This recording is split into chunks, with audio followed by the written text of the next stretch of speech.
And I felt this kind of sense of, yes, of mission, of passion to kind of be this bridge between the medical world and the cancer patient, and give this attention and all these additional tools to help yourself in your healing journey.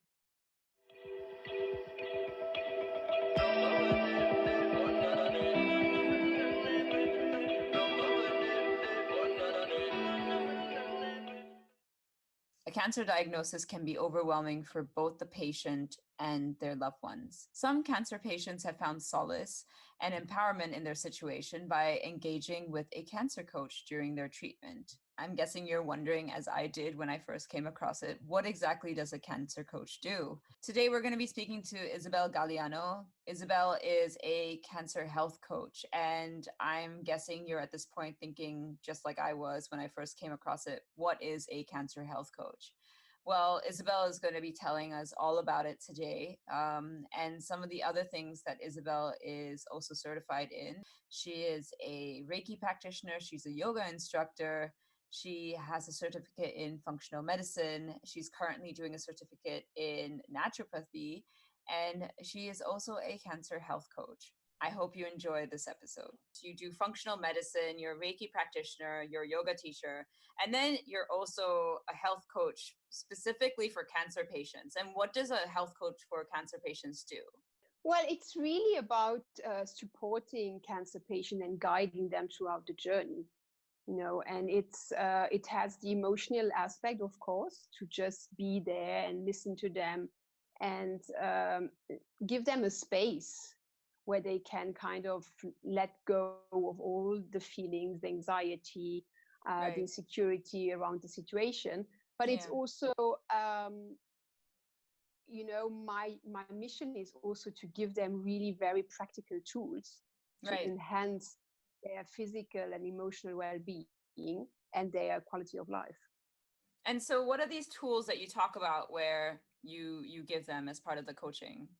Well, it's always really very individualized. So it always depends at what moment, they will reach out to me. Is it at the beginning of the diagnosis? Are they just finished with the cancer treatments? Are they already in remission? So it all depends on that, and it's very individualized. But I like to kind of create a coaching program together with every single client, and where we decide together on the priorities. But mainly the main topics that we would talk about is, of course, nutrition. How to eat in a way that will put your body in the strongest possible way to fight the disease, and also to just feel well. We talk a lot about sleep, because up to 75% of cancer patients are sleep deprived and have a lot of trouble finding deep sleep. So I give them a lot of tools and tips, to enhance their sleep.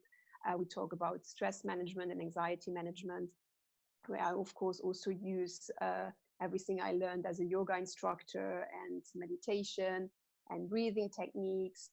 We talk about movement. I like to say movement, not always exercise, because for cancer patients, exercise sometimes is very challenging. But to just make them understand the importance of keeping moving, keeping the body circulating, and all the benefits it has for your body and mind.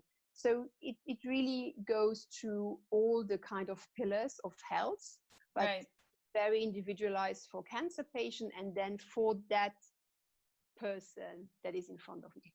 So what are the so those are the 5 pillars. You said nutrition, sleep, movement, and what were the other ones? Sorry. Relaxation techniques. Relaxation techniques. Yes.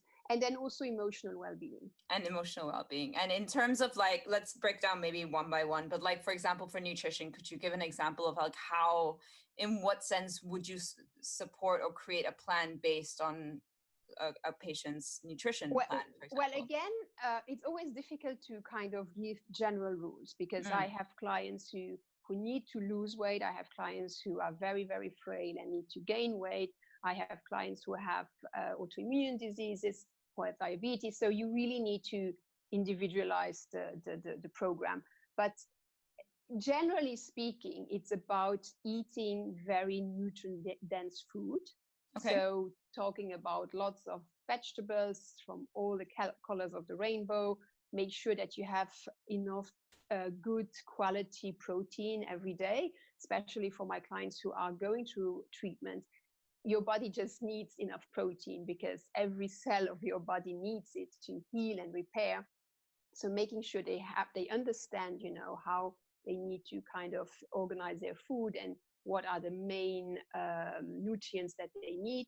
And then also fiber is usually extremely important with cancer patients because most of them suffer from constipation due to the treatments. So make sure that they have a diet very rich in fiber to make sure that they have a healthy digestion.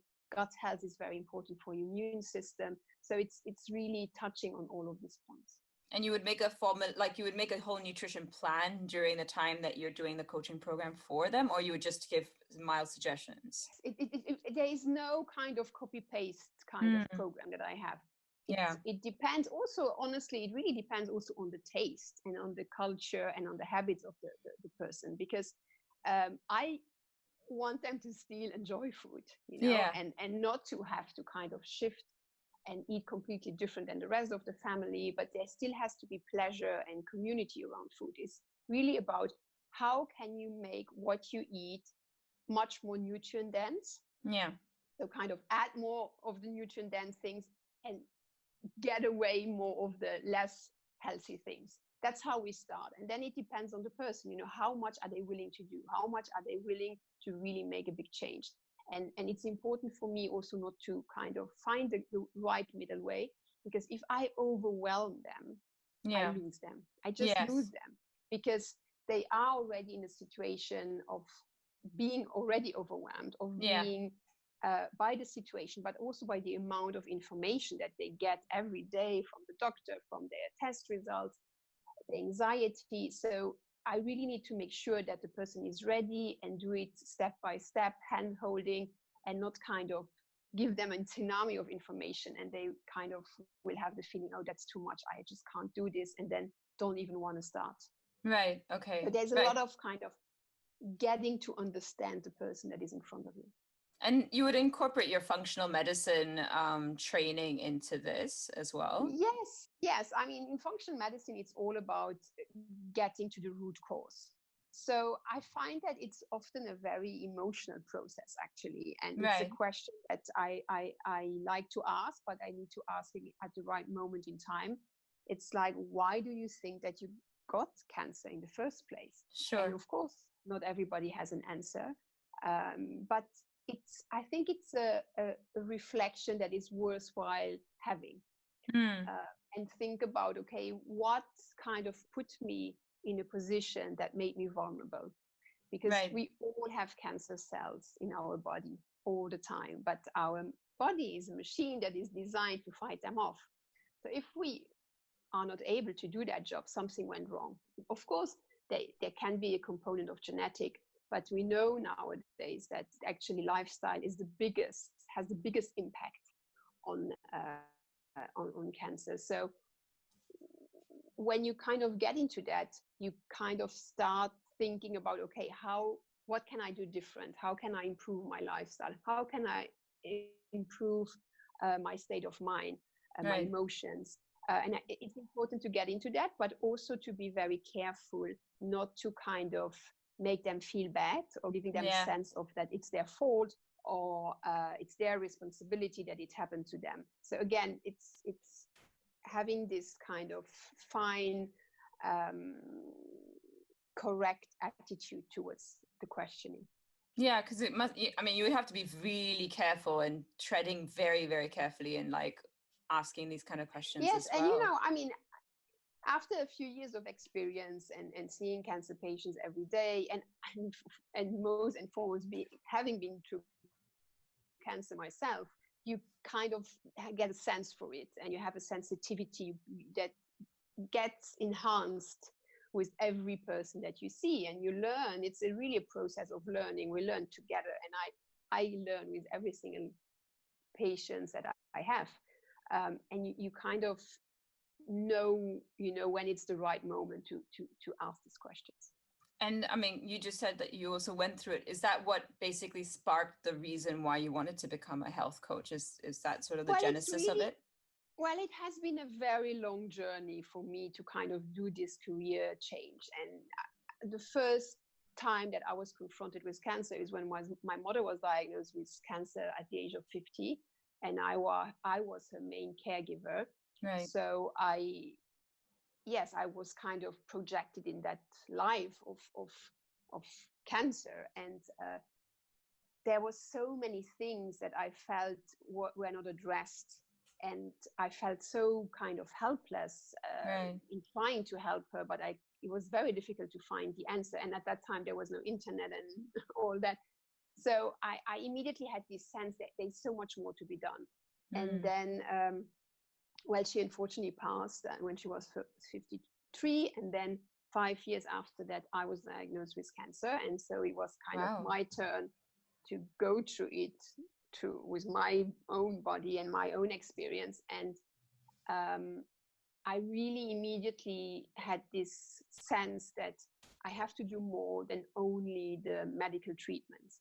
And Yeah. I'm absolutely not against medical treatments, and I did them all. They did everything that is on the market with Right. me. But I really felt that I needed to enhance my health, and I needed to put myself in the best possible position, in optimal position to heal.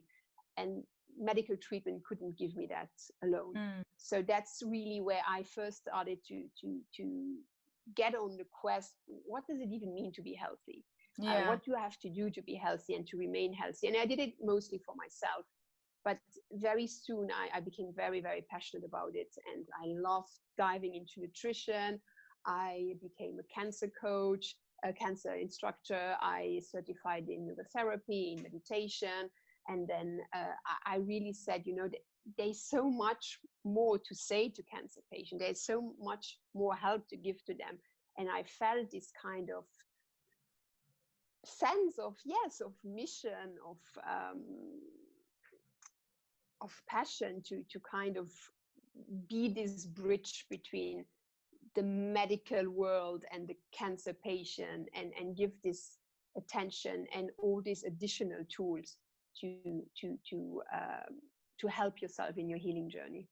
And how much does sleep play a part in the healing process because you say that you also provide, sleep related Yes, tips sleep or coach. Well, information? I believe that sleep is the number one Yes, pillar of I health agree, of course. for everybody, for Mm. absolutely everybody. But of course, especially for cancer patients Yeah. too, because if you are sleep deprived, your body and mind just don't function at an optimal level.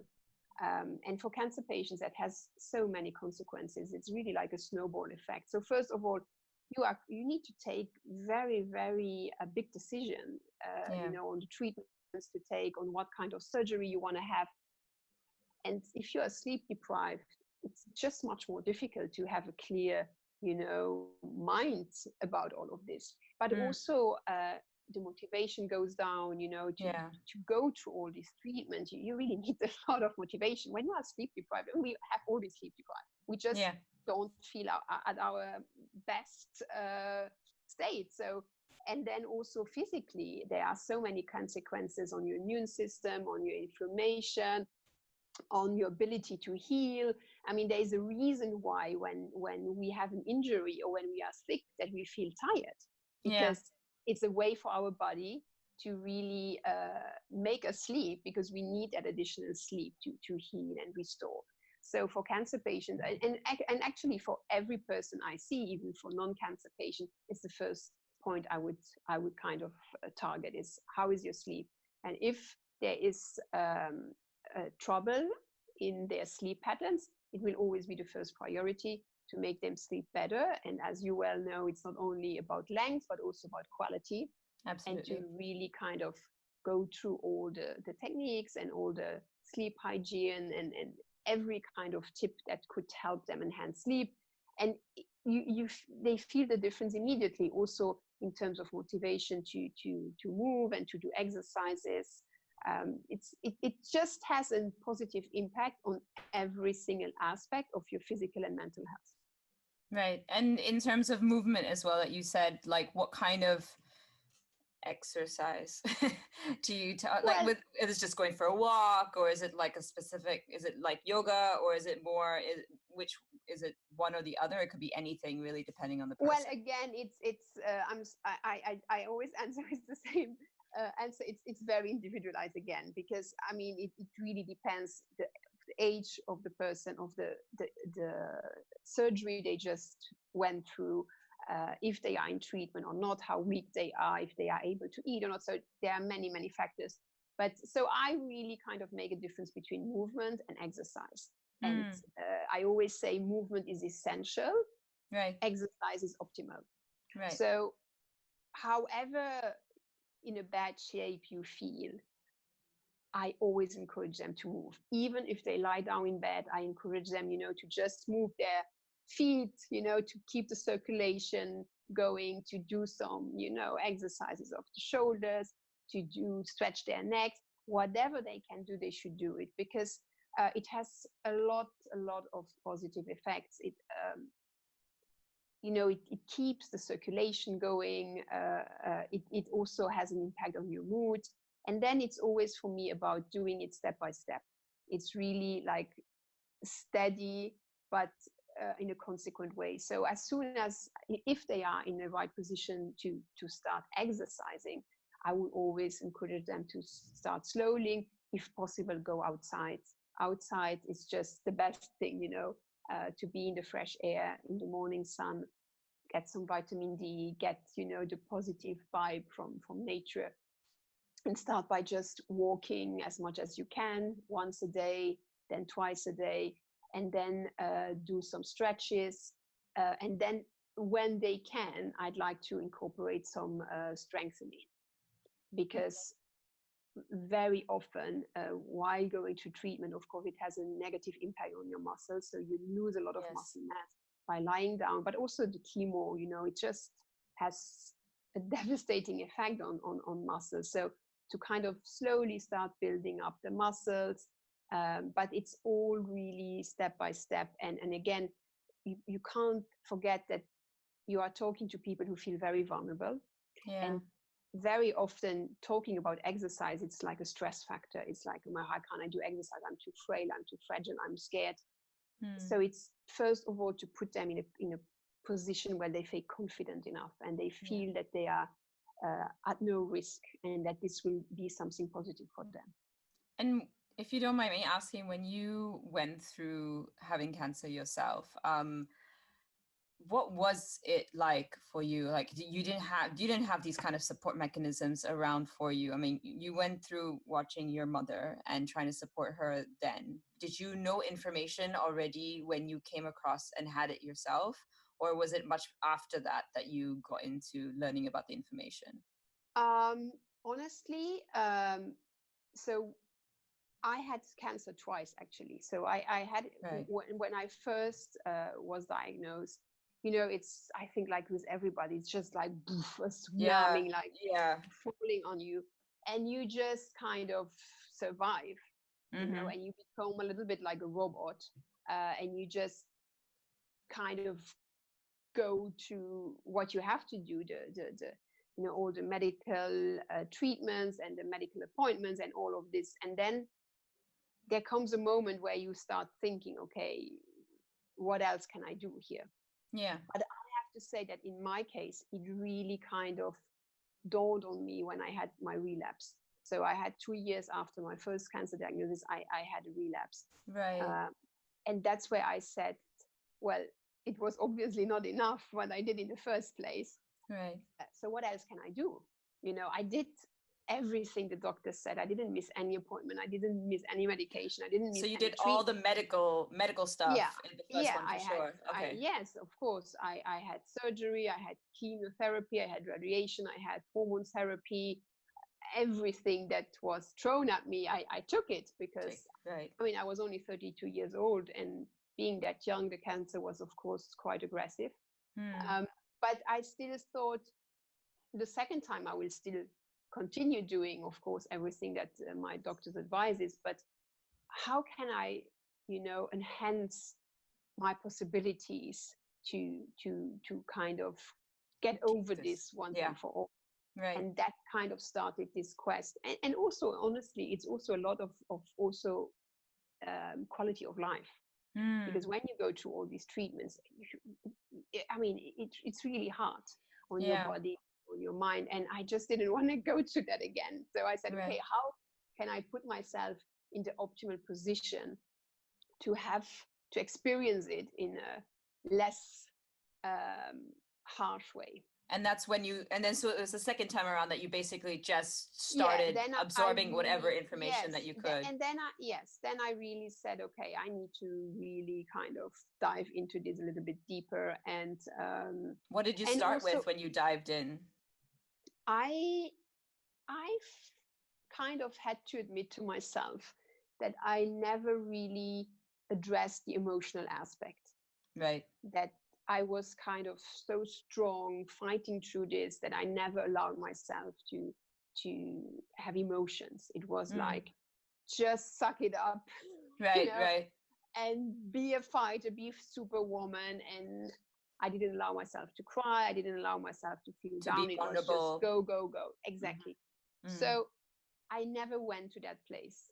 Of course, because of fear, because you fear, if you dive of course. into the vulnerability, will you be able to get out of it, Yeah.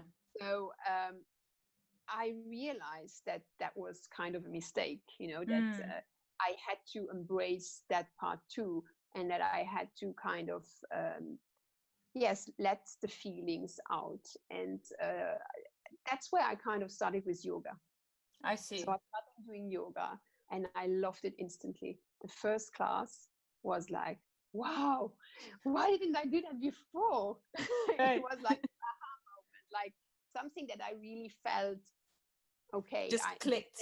And it makes me feel well. It really makes me feel good. So, and then as I'm a very passionate person, it was immediately, I want to become a yoga instructor. Right. After my first class, I had no idea about yoga, but I already wanted to become an instructor. So I started that journey. And then with that came a lot of breathing techniques, and then discovering of meditation, yoga therapy. So it started with that. But then as I myself was asking questions about nutrition, I said, I need to understand, because there's so much controversy. So much, it's so much polarizing information falling about nutrition here and there, right? Like one day coconut oil is good, one day it's not good. Like, what is it? So it was really disruptive, So, okay, what should I eat? What should I not eat? Exactly. And I also, so I wanted to understand. And I think that one thing that is very important, was for me very important to understand, is that you really have to accept that some things we just don't know. We just don't know. And in nutrition, it's not 1 and 1 equals 2, and it's not all black and white. And yes, there are general rules which I adhere to, but still, it's again personalized. It really depends on every single person, on the habits you have, on your body structure, on your digestion, on so many other things. So I think that already helped me make peace with it, that you won't find kind of the magic, perfect diet that is works for everybody. That doesn't exist. So there is also a part of trial and error, but it gave me a really peace of mind of, okay, what am I sure is good for me, and why? What am I sure is not good for me? And then also it's in the coaching, it's more about, okay, you have all this knowledge. Now, how do you apply it? Because we can all go online and find an exercise program. We can all go online and read about how to enhance your sleep or how to have a healthy diet. But how do you put it into practice in your life, in your kind of world? And that's where the coaching, of course, came into place, and where I find I need to go into coaching and to find this this guidance to help people implement and make it a real life change and kind of long-term new habits. That's where the coaching really comes into place. So then you then pursued doing a coaching program essentially, or like a coaching certification after you kind of touched upon nutrition, then you went into coaching and became like a life coach? So I started with yoga, then I did nutrition and health, which I'm actually still studying. I'm doing now naturopathic nutrition at College of Naturopathic Medicine in London. So it's like a never ending kind of, and in between I also did a certificate with the Institute of Functional Medicine, and a certificate in nutrition in the oncology setting at the American Institute for Integrative Oncology. It's really my goal in this, apart from honestly the interest that I have myself in all of this and the passion of really absorbing all this information. It's really to create a toolbox for my clients and to give them tools that they can apply to make them feel better. Yeah. And everything that I've learned are things that have no negative side effect. So Right. I'm not at all kind of an extreme person, to go to complete extreme diet or extreme kind of exercise program. But these are all tools that you don't take any risk. And that was very important for me. Also with the meditation and the Reiki, for example, that it's all very safe. And I just wanted to make sure that at no point I put somebody at any kind of risk or of risk of having kind of additional side effects or interaction with their medication or their treatment. And what are some of the biggest impacts that you've come across with your journey as a cancer health coach? Like, is there any stories that you can share from your clients, for example, that you've come across with your coaching methods? I've been impacted with every single client I've seen, and it's honestly, it's so humbling to hear their stories, to see their fight, their motivation, their ups and downs, and it's very humbling, and it's inspiring, it's motivating. Sometimes it's sad, of course, but I think that the biggest thing for me is always to see that they feel heard and understood. That somebody is listening to them and somebody gets it and understands it. That gives them really a sense of relief and of sense of I'm not alone. And also the fact that they see me 10 years after 10 years being cancer free, it gives them a lot of hope. And and to see that there can be a completely normal life after this. I feel that that's kind of the biggest impact. But every single client has told me that what has made the biggest difference for them is that I've been through it myself. And talking to somebody that is not talking about things they have read in the book or statistic, but about things that they actually felt and went through themselves, that first-hand experience.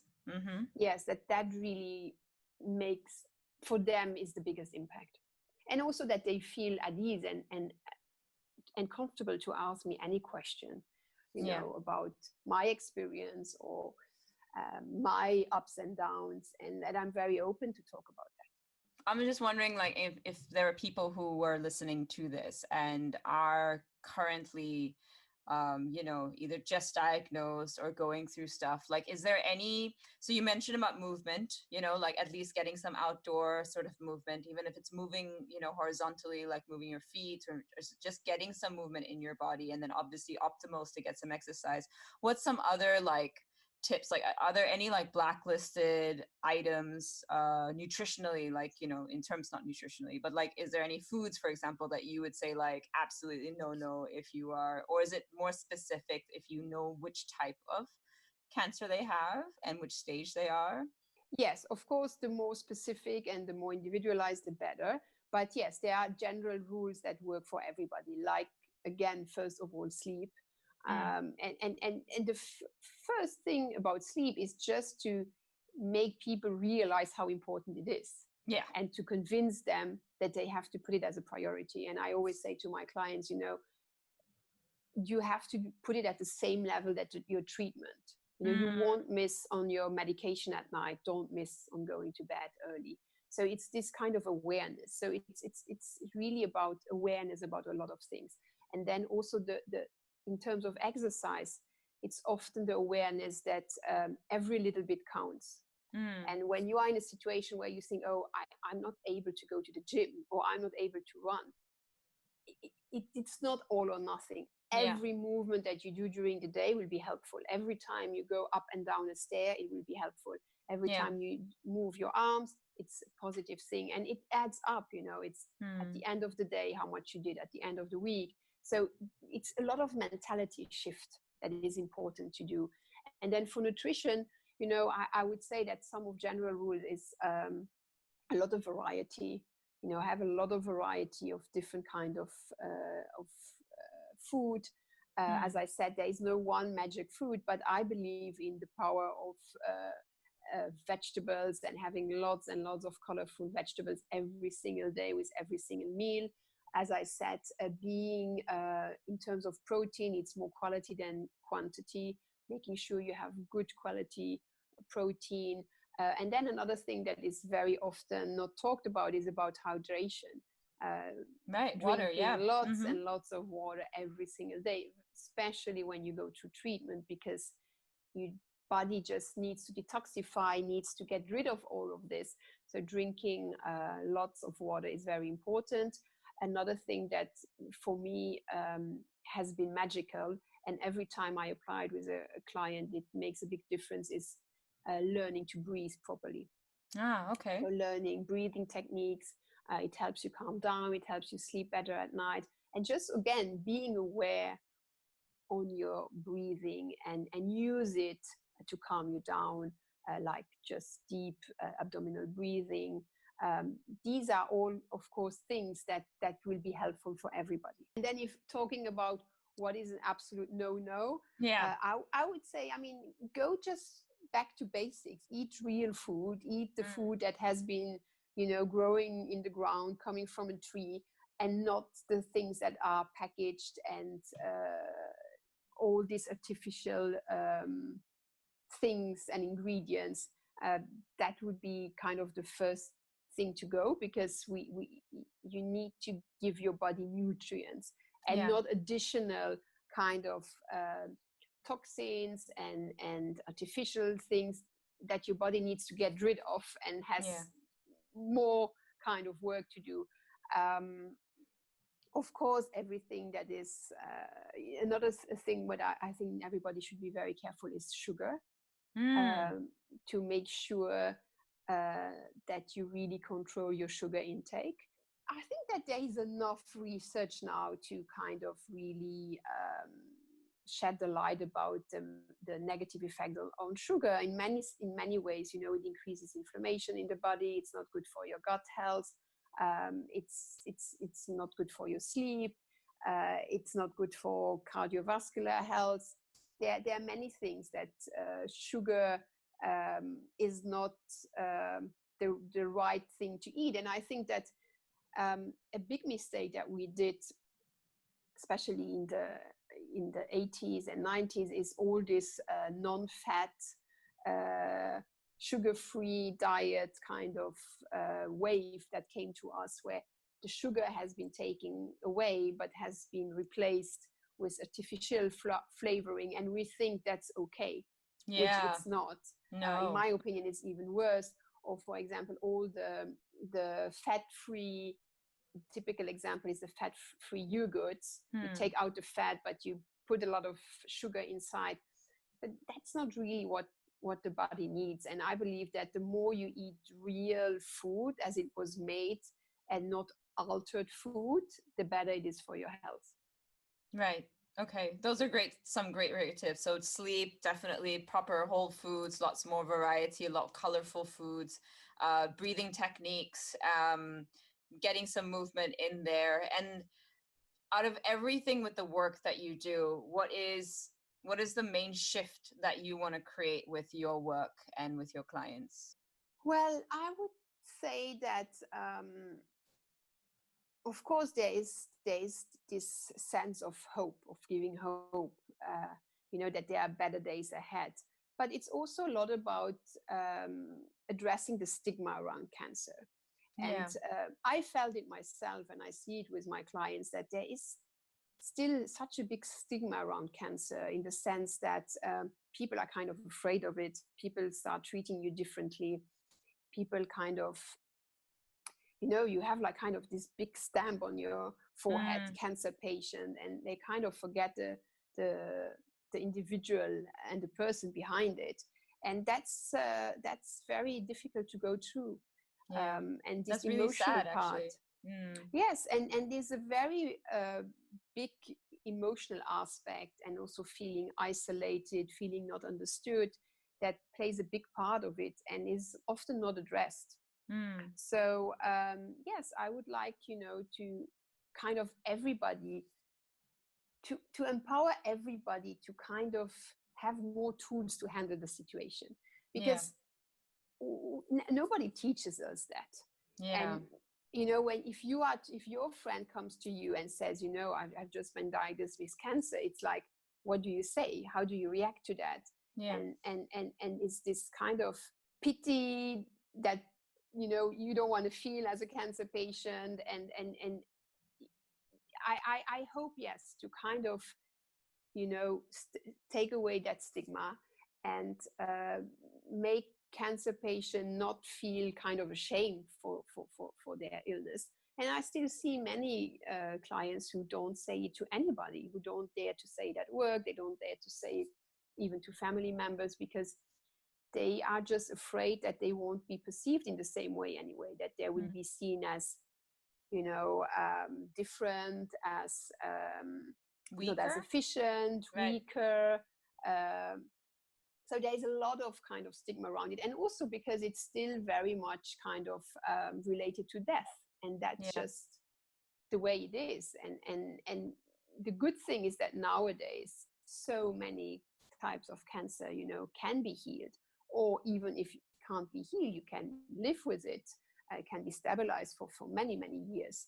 And so I hope that there will be a shift in the perception, and especially in the way that everybody around makes a cancer patient feel. Because it's an additional burden. It's an additional kind of thing that you have to go through and deal with when you're going through cancer treatment. So then maybe my last question would be, for those of us who know someone who might come to us, or already know someone that is going through it, who has been diagnosed with cancer and is going through treatment, what ways could we support? Well, I would definitely say that the best thing is to start to continue treating them exactly like you did before. Right. It's just they are exactly the same person. They are just going through a hard time. But the person behind it's exactly the same person, but we start treating them differently. And believe me, I've experienced it in so many ways. I mean, professionally, in my surrounding, people who just really completely changed their attitude towards me because they didn't know how to deal with it. And also, if you are in the street, and for example, in my case, I lost all my hair, the looks of the people, the kind of, the faces of shock that you sense it, people think that you don't sense it, but you do sense every single look, every single kind of whisper behind you. And it's difficult, it's very difficult. And it unfortunately leads to many cancer patients just wanting to stay at home because they don't want to deal with that. They don't want to deal with the outside world, with the look, the questions outside. So I would always say, I truly believe that the main thing that a cancer patient wants is just to feel normal, be themselves, and feel normal, and not be kind of treated in a different way. And then the other thing is to offer practical help. Right. It's not about that much about, oh, I feel for you, I'm sorry for you. I know it comes from a good place, but it's okay. What can I do today for you that can help you? Yeah. Do you need me to go to the supermarket? Do you need me to get your kids at school? Do you need me to help you to write a letter to your insurance company? So very practical advice, because again, we all have a very busy life. Yeah.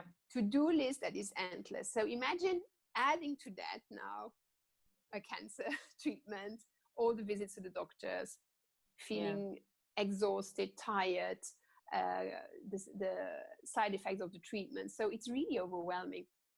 So every practical help that you can get is that you will really appreciate, and that really makes a difference in your life. And that's what helped me the most, when I would say to a friend, you know what, I just feel too weak to go to the supermarket. Can you go for me?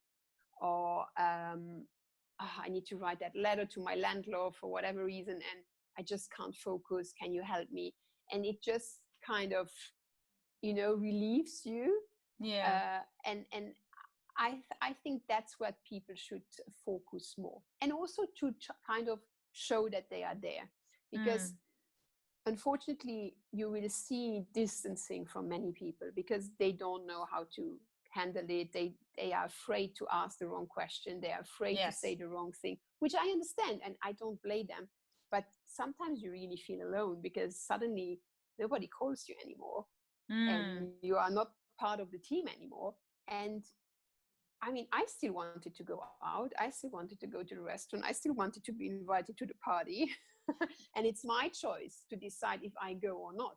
But I still want to get invited. Don't assume that I'm not able to go, or don't assume that I don't want to go. That's my decision to take. Treat me as normal as possible. And in my personal case, I have to tell you that what really, really helped me is I never stopped working. So I would go to work, and I had such an incredible team. And every time I stepped through that door, I just felt myself. I didn't feel like a cancer patient. They treated me like the same person before. I had my responsibilities, my obligation, my targets, and that feeling of this is still the same, and this is kind of I know that gave me really a sense of not losing control of everything. Okay. Well, I think on that note, I think everyone should take a couple of tips now from Isabel on how you can help, your loved ones and friends to support their journey. Thank you so much, Isabel, for sharing all the knowledge You're that you most have. welcome. Thank you for having me.